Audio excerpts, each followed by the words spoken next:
committee, for the record, my name is Nick Archuleta, and I'm the president of North Dakota United.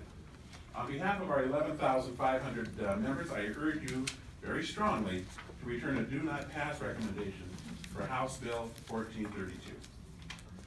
Mr. Chairman, members of the committee, House Bill 1432 is one of those truly vexing pieces of legislation that comes down the pipe from time to time.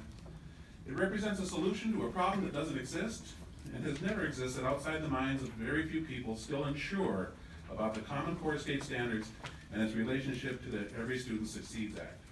For the record, the former is rendered untenable and unworkable by the latter.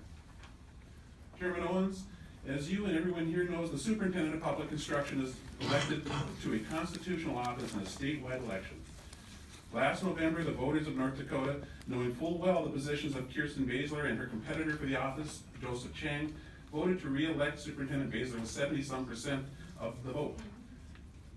House Bill 1432 is an attempt to usurp the authority of the superintendent and undermine the will of the people, for no other reason than to placate a few constituents upset that their point of view was rejected in the 64th legislative session.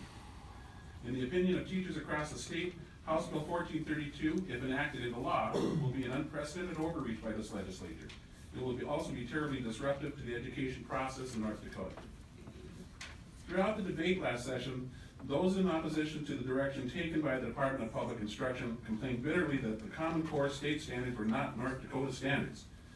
Over the course of the past year, some 70 North Dakota teachers, experts in the teaching of English language arts and mathematics, met at the behest of Superintendent Baszler for the sole purpose of revisiting the academic standards for those two disciplines, as has happened every 5 to 7 years. House Bill 1432 abandons the practice of North Dakota teachers creating academic standards and mandates that North Dakota will adopt and use the 2008 Massachusetts standards, which were actually crafted in 2004. And that will be done beginning with the 2017-2018 school year.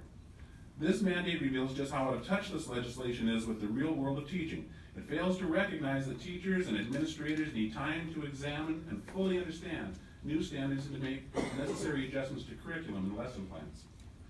In addition, House Bill 1432 would completely cast aside the hard work done and long hours spent by teachers across the state as they reviewed, discussed, tweaked, and rewrote the North Dakota standards for mathematics and English language arts. These are very good standards and deserve considerably more than the shoddy treatment HB 1432 affords them in favor of years-old standards crafted in Massachusetts.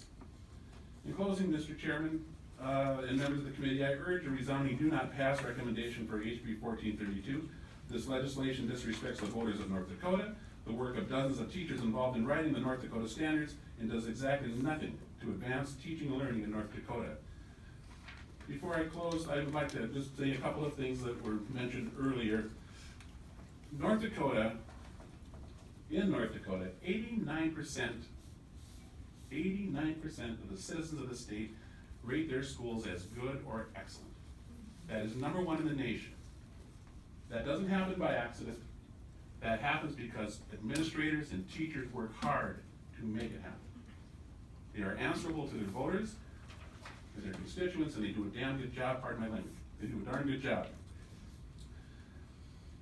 Someone mentioned that there was public outcry over the Common Core state standards. I don't hear it. 89% of the people approving of their schools, I'd rather revise that claim. And finally, after 2 sessions of listening to this now, I have yet to hear one person stand up here and say exactly which standard is keeping them up at night. What is it? With that, I'll stand for questions.